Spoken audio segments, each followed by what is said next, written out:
Everyone in the mansion believed she would be fired before sunset. No one imagined she would become the reason a man remembered how to live again. The silver medication tray crashed onto the polished marble floor with a sharp metallic echo that rolled through the enormous entrance hall, followed by the sound of glass bottles spinning in every direction. Every bodyguard turned at once. Every housekeeper froze where they stood. Even the grandfather clock near the staircase seemed louder as the final bottle settled against the leg of a handcrafted oak table. Standing in the middle of the disaster was Grace Brooks, a plus-size caregiver whose cheeks instantly flushed crimson. She bent down so quickly that her oversized cardigan caught the edge of the wheelchair parked only a few feet away, nearly tipping herself over for a second time. "I'm so sorry," she whispered, reaching for the scattered bottles with trembling hands before realizing several belonged to the man watching her in complete silence. Ethan Calloway had once been the most feared name in Chicago's private circles. People lowered their voices whenever they spoke about him. Executives, politicians, and powerful businessmen had once rearranged entire schedules to accommodate a single meeting with him. But none of that power mattered anymore. For nearly a year, Ethan had lived behind the gates of his sprawling estate, confined to a custom-built wheelchair after an accident that had stolen the use of his legs and, little by little, his desire to engage with the outside world. His tailored charcoal sweater fit perfectly across broad shoulders that still hinted at remarkable strength, yet his expression carried the exhaustion of a man who had stopped expecting tomorrow to feel any different from yesterday. The mansion employed dozens of specialists. Physical therapists came and went. Nurses resigned after weeks of enduring his cold silence. Professional caregivers with glowing resumes quietly admitted defeat. Some lasted a month. Others barely survived a week. Grace Brooks had been hired that very morning, and according to everyone watching, she had already failed within the first 60 seconds. One of the security supervisors folded his arms. Another quietly shook his head. The head housekeeper closed her eyes as if preparing herself to escort the new employee back through the front gate. They had all seen this story before. Ethan hated mistakes. Ethan hated pity. Ethan especially hated strangers touching anything in his personal space. Grace finally gathered the last bottle and carefully placed it back onto the tray before lifting her eyes for the first time. She expected anger. She expected dismissal. Instead, Ethan simply studied her. His pale blue eyes revealed neither frustration nor amusement. They searched her face with an unreadable calm that unsettled everyone in the room. Grace swallowed hard, took one careful breath, and did something no caregiver had ever dared to do on the first day. She smiled, not because she believed everything would be fine, but because she refused to let embarrassment become the final word. "Well," she said softly, brushing a loose curl away from her face, "I guess we've both had a rough morning." For one impossibly long second, the entire mansion forgot how to breathe. The silence lingered long after Grace's awkward joke faded into the vast entrance hall, as though the mansion itself was waiting for Ethan Calloway to decide her future. The head housekeeper slowly stepped forward, already preparing the polite speech she had delivered to countless caregivers before. It always ended the same way. They apologized, packed their bags, and disappeared through the front gates before dinner. Instead, Ethan lifted one hand ever so slightly. The simple gesture stopped everyone. "Leave the tray," he said quietly. His voice was calm, almost tired, carrying none of the sharp impatience everyone had expected. Grace blinked in surprise. "Yes, sir." She carefully placed the medication on the nearby table and stepped back. No one moved. The security supervisor looked toward Ethan, waiting for another instruction that never came. Finally, Ethan turned his wheelchair toward the wide hallway leading deeper into the estate. "She starts now." The words echoed far louder than he intended.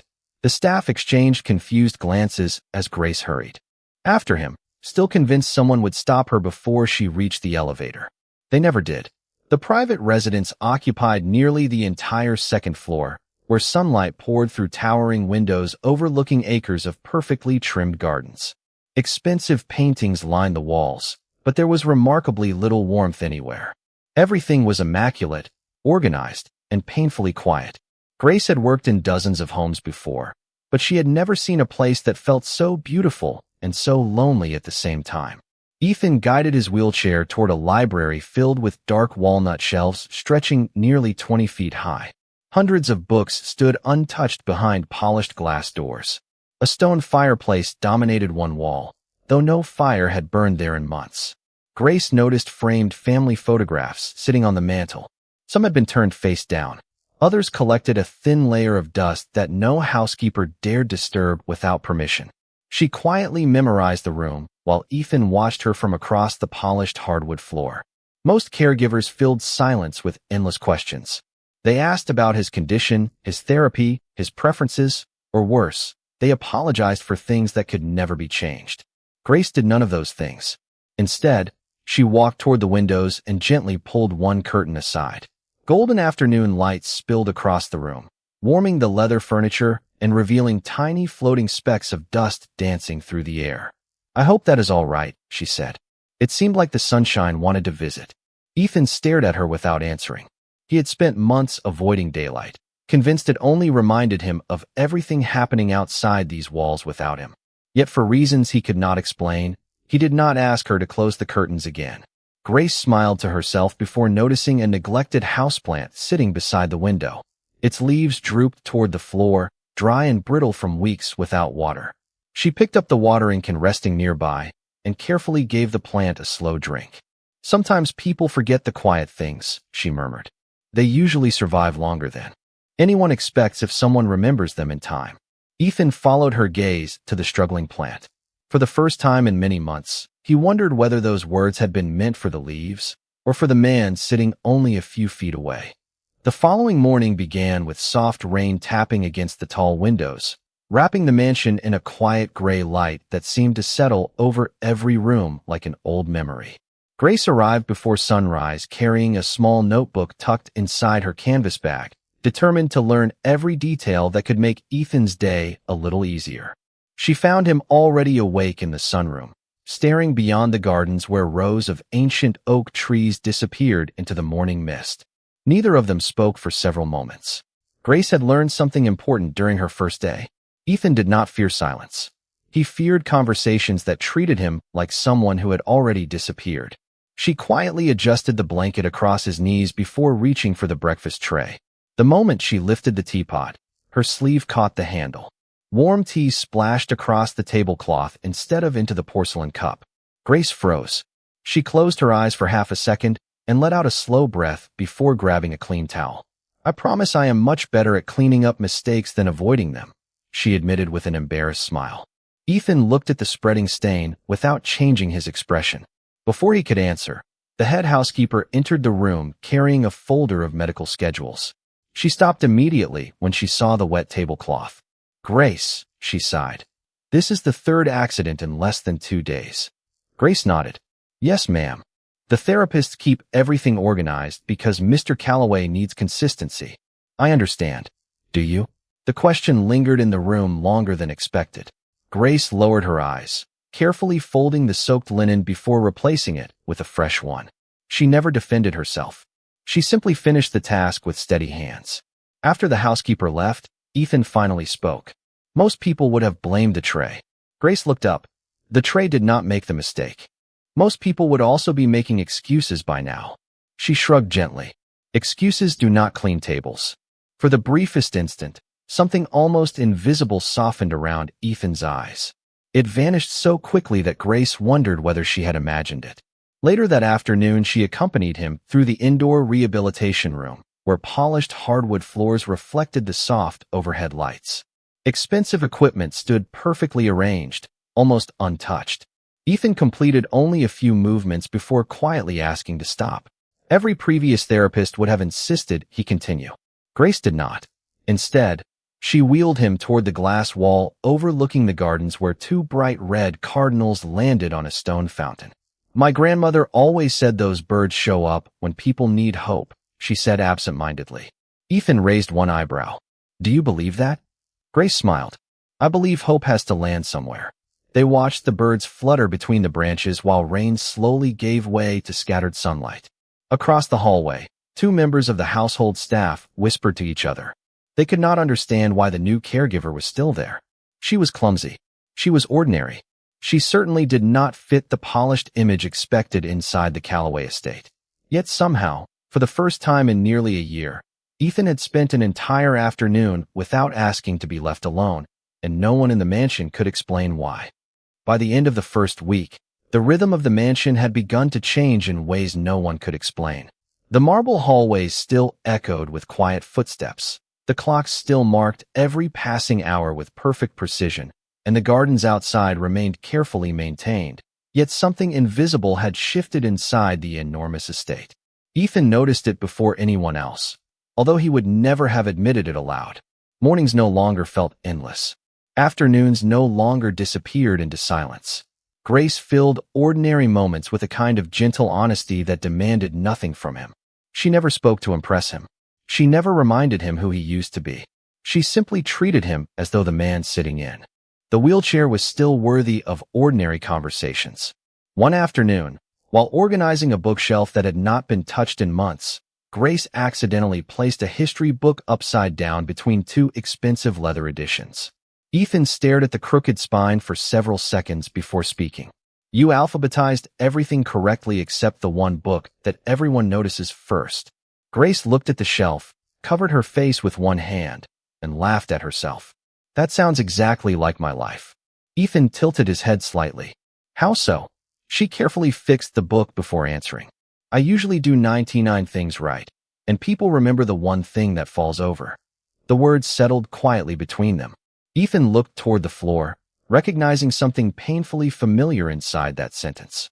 Since losing the use of his legs, he had measured every day by everything he could no longer do instead of everything he still could. For months, every visitor had spoken about recovery, strength, determination, or medical progress. No one had ever acknowledged how exhausting it was to feel defined by a single loss. Grace unknowingly had. Later that evening, she found him sitting beside the fireplace with an old wooden chessboard resting untouched on a small table. Dust covered half the pieces. "Do you play?" she asked. Ethan nodded once. "I used to."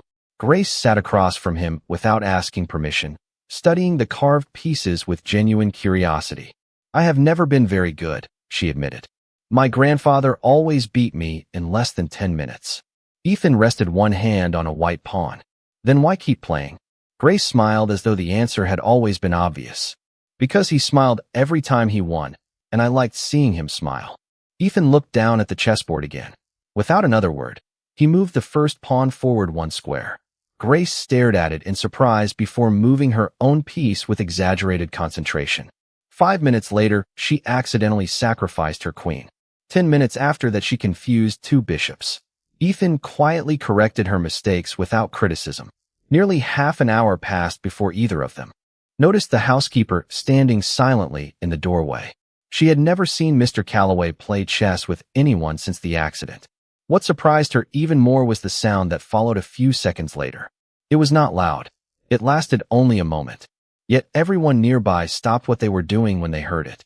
Ethan Calloway had laughed, soft and genuine, for the first time in almost a year, and Grace, completely unaware of how extraordinary that moment truly was, simply smiled and reached for another chess piece, as though bringing light back into someone's life was the most ordinary thing in the world. Days slipped quietly into weeks, and something remarkable began happening without anyone announcing it. The rehabilitation schedule remained posted on the wall exactly as before. The specialists continued arriving on time, and every room inside the Calloway estate still reflected flawless discipline. Yet the atmosphere no longer felt heavy enough to steal the air from every conversation. Ethan noticed himself waiting for Grace's footsteps each morning before he admitted it to himself. She never entered the room carrying false optimism or rehearsed encouragement. Instead, she usually carried something wonderfully ordinary. Sometimes it was a newspaper folded beneath her arm. Sometimes it was a fresh cup of coffee whose rich aroma filled the library before sunrise. Sometimes it was simply a funny story about getting lost in the grocery store because she had spent 15 minutes searching for a shopping cart while accidentally standing beside one the entire time. Ethan never laughed loudly, but the corners of his mouth had begun betraying him more often than he realized. One quiet Saturday afternoon, Grace arrived carrying a small cardboard box that looked as though it had survived many moves. She placed it carefully on the coffee table. While Ethan reviewed financial reports, he barely seemed interested in reading anymore. "Would you mind if I showed you something?" she asked. Ethan nodded. Grace opened the worn box and gently removed a stack of old photographs whose edges had faded with time. The first picture showed a younger Grace standing beside a hospital bed, smiling with tired eyes while wrapping an arm around an older woman whose silver hair framed a gentle face. The next photograph showed the same woman sitting in a wheelchair beneath a maple tree during autumn. Another showed Grace helping decorate a tiny birthday cake with uneven frosting and crooked candles. Ethan quietly studied every picture without interrupting. "My mother became paralyzed after a stroke when I was 20, Grace said softly. "The doctors told us life would never be the same. They were right. It was not the same. It became slower, harder, and sometimes very lonely. But it was still life." Ethan looked at another photograph where both women laughed over a burned batch of cookies. "You took care of her?" Grace smiled with quiet pride. "For 8 years. She traced the edge of one picture with her thumb. "I left college because my family needed someone at home. Friends slowly stopped calling. The man I thought I would marry decided caring for my mother was too much responsibility. I gained weight because stress became easier to carry than grief. People noticed the weight long before they noticed the reason behind it." The room grew still except for the faint crackling of the fireplace. Grace never sounded bitter. She simply sounded honest. "Did you ever regret staying?" Ethan finally asked. Grace answered without needing even a second to think. "Not once." She smiled toward the photographs again. "The night before my mother passed away, she squeezed my hand and whispered something I have never forgotten. She said, 'Promise me you will never let another person believe they are a burden just because they need help.'" Grace carefully returned the photographs to their box before looking back at Ethan with the same gentle expression she had worn on her first day. "That promise is the reason I walked through your front door." Ethan lowered his eyes toward his hands resting quietly on the arms of his wheelchair. For months he had believed the chair defined his worth. Listening to Grace, he realized someone else had been carrying a much heavier weight all along, and somehow she had never allowed it to steal her kindness. Autumn settled quietly over the Callaway estate, painting the towering maple trees beyond the windows with shades of amber and crimson that shimmered beneath the afternoon sun. Grace had developed a simple habit every morning. Before checking schedules or preparing medication, she opened the library windows for exactly 5 minutes, allowing fresh air to drift through the room. Ethan had never commented on it, but he no longer asked her to close them either. Little by little, routines that once felt impossible had become ordinary. He remained in his wheelchair, yet he spent more time in the gardens, more time reading, and more time speaking than anyone had seen in months. One afternoon, his physical therapist finished another session and quietly smiled while reviewing the notes. "Your upper body strength has improved again," she said. "The progress is small, but it is steady." Ethan nodded politely after she left, though his eyes remained fixed on the polished wooden floor. Grace noticed immediately. "You are disappointed," she said gently. Ethan let out a slow breath.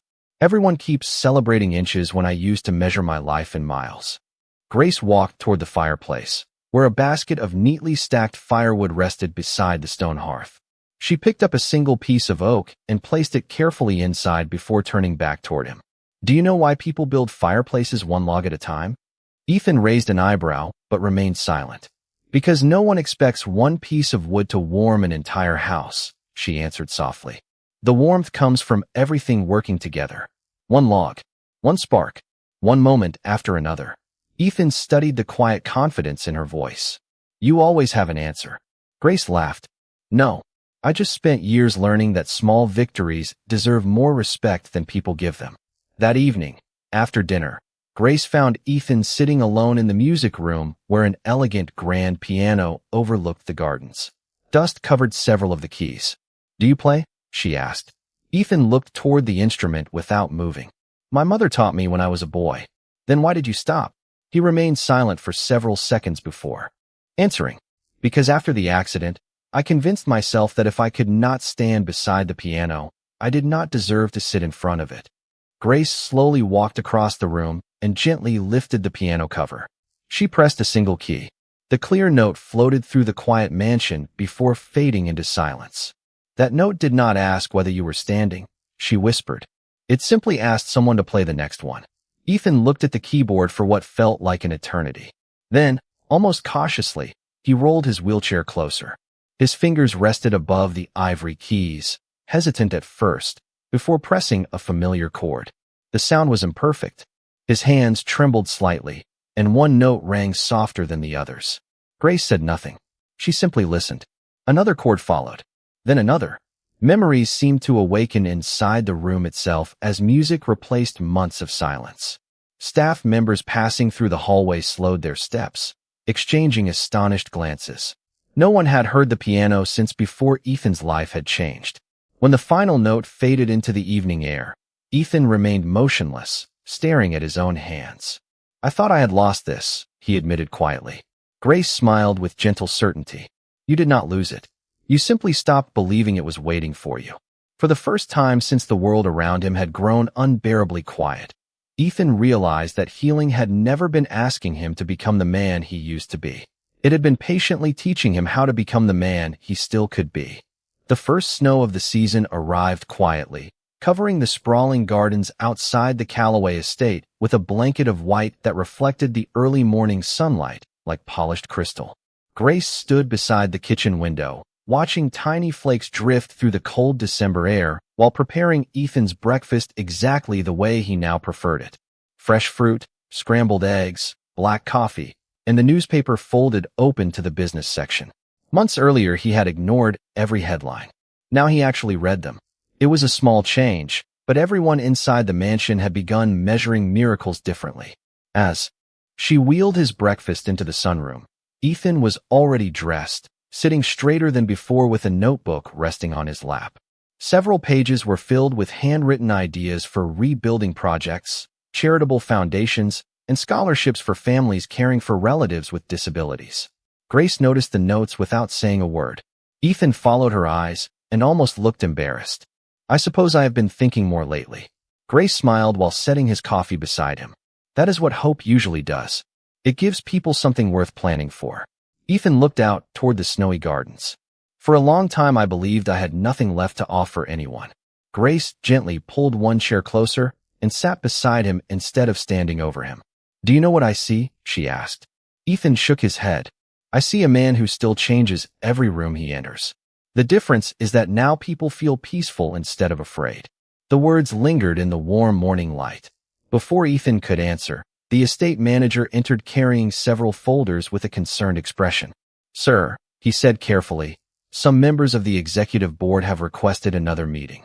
They are questioning whether you should continue leading the organization from the estate. They believe your absence from public events makes investors nervous. Ethan quietly accepted the folder but did not open it immediately. Months ago, those words would have sent him into silent frustration. Today, he simply rested the papers on the table. Schedule the meeting here next Friday, he said calmly. The manager hesitated. Are you certain? Ethan nodded. Very. After the manager left, Grace studied his face. You are not worried? Ethan smiled faintly. I used to think leadership meant proving I was the strongest person in every room. He glanced toward her. Now I think it means making everyone else feel strong enough to stay. Grace lowered her eyes, touched by words she never expected to hear from the man she had first met beneath layers of silence and loneliness. Later that afternoon, during another therapy session, Ethan surprised everyone by asking to practice, transferring from his wheelchair to a nearby bench with only minimal assistance. The movement was slow, careful, and far from perfect. His muscles trembled with effort, and he paused several times to steady his breathing, but he refused to rush. Grace stood nearby without reaching toward him unless he asked. She remembered her mother's final lesson. Helping someone did not always mean carrying them. Sometimes it meant believing they could carry themselves.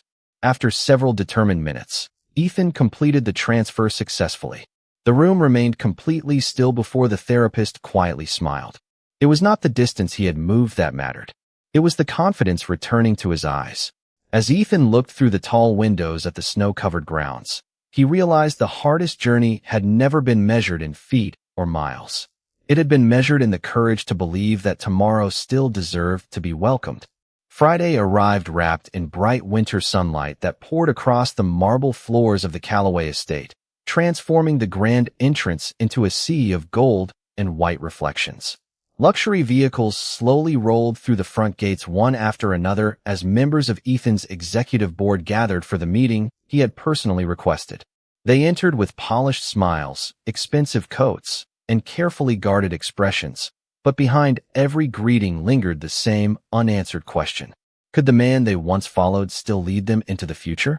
Grace watched quietly from the second-floor balcony before returning to the library, where Ethan reviewed a leather portfolio resting neatly on his desk. He looked calm, although she recognized the familiar silence that always settled over him before difficult moments. Without saying a word, she placed a small ceramic mug beside him. Fresh coffee, exactly the way he liked it. Ethan looked up and smiled. "You remembered." Grace laughed softly. "You have exactly 100 different responsibilities today. I can handle remembering the coffee." Ethan wrapped both hands around the warm mug before speaking. "I spent months believing I had become a burden to everyone around me." Grace gently straightened the edge of his scarf. "Today is not about proving anyone wrong. It is about showing them who you have become." Those simple words stayed with him long after she quietly left the room. Less than an hour later, the conference hall filled with familiar faces. Financial advisors, attorneys, executives, and department leaders settled around the long walnut table beneath an enormous crystal chandelier. Some greeted Ethan warmly. Others cautiously avoided looking directly at the wheelchair positioned at the head of the room. The meeting began with quarterly reports, charitable initiatives, and future investments. As the discussion continued, one senior executive finally cleared his throat. "Mr. Calloway," he began respectfully, "many people admire your determination, but several partners remain uncertain whether your current situation allows you to continue carrying such enormous responsibilities." The room became perfectly still. Every eye turned toward Ethan. Months earlier, that question would have reminded him of everything he believed he had lost. Today it reminded him of everything he had regained. He closed the folder in front of him and slowly looked around the table. "There was a time," he said calmly, "when I believed leadership meant never appearing vulnerable. I was wrong." His steady voice filled the room. "The strongest people I have ever known were not the ones who never needed help. They were the ones who accepted it with dignity and continued moving forward anyway." Silence settled across the conference hall. Several executives lowered their eyes in quiet reflection. Ethan paused before adding one final thought. "The past year has taught me something every business book failed to mention. A company does not become stronger because one person stands alone. It becomes stronger because people choose to stand together." At that exact moment, through the open conference room doors, Grace quietly passed by carrying fresh documents for the administrative staff. She never intended to interrupt the meeting, yet Ethan's eyes briefly followed her before returning to the board. Nobody else noticed the glance, but everyone noticed the confidence in his voice. For the first time since his accident, they were no longer listening to a man defending his position. They were listening to a leader whose greatest strength no longer came from power, wealth, or reputation. It came from compassion, humility, and the quiet courage to begin again.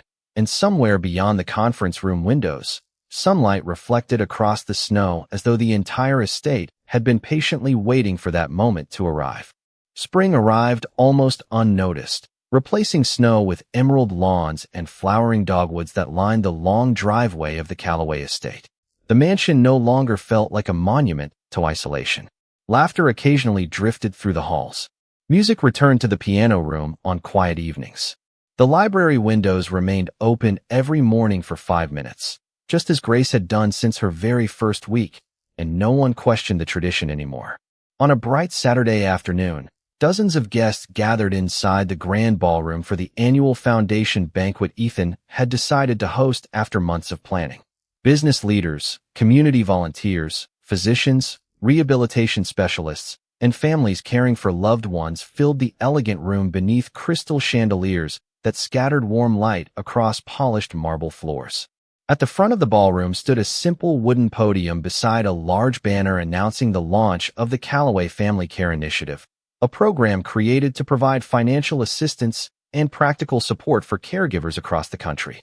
Grace stood quietly near the back of the room, wearing a modest navy blue dress that she had almost decided not to wear because she worried it was too simple. She had offered to help organize seating instead of attending as a guest, but the head housekeeper gently insisted that she belonged in the ballroom, not behind the scenes. As the applause faded, Ethan slowly entered the room. He still relied on his wheelchair for daily mobility, yet months of determined therapy had allowed him to stand briefly with support when needed. Reaching the podium, he paused, resting one hand against its polished edge before looking. Across the crowd, every conversation stopped. Every camera lowered. There was a time, Ethan began calmly, when I believed strength meant never depending on another person. Then life humbled me in ways I never expected. The room remained perfectly silent. I met doctors who offered treatment, therapists who offered discipline, and friends who offered encouragement. Every one of them helped me. But there is one person who gave me something none of them could. Ethan slowly turned toward the back of the ballroom. Grace looked around, assuming he must be addressing someone else. Instead, he smiled directly at her. "Grace Brooks, would you please come stand beside me?" Confused applause spread through the room as Grace carefully walked forward, her cheeks growing warm with every step. When she reached the stage, Ethan looked at the audience before speaking again.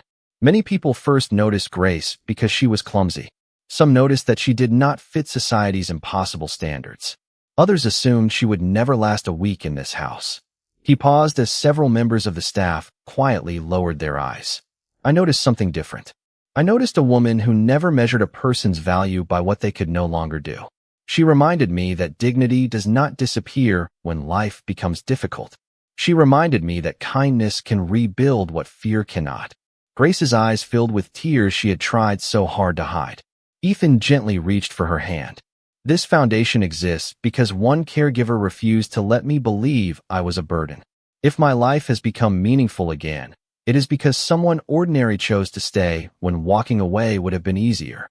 The ballroom stood in complete silence before the applause slowly began, growing stronger until every person in the room was standing. Grace looked across the crowd and then back at Ethan, unable to find words. She simply smiled through grateful tears while sunlight streamed through the tall windows, filling the ballroom with quiet warmth.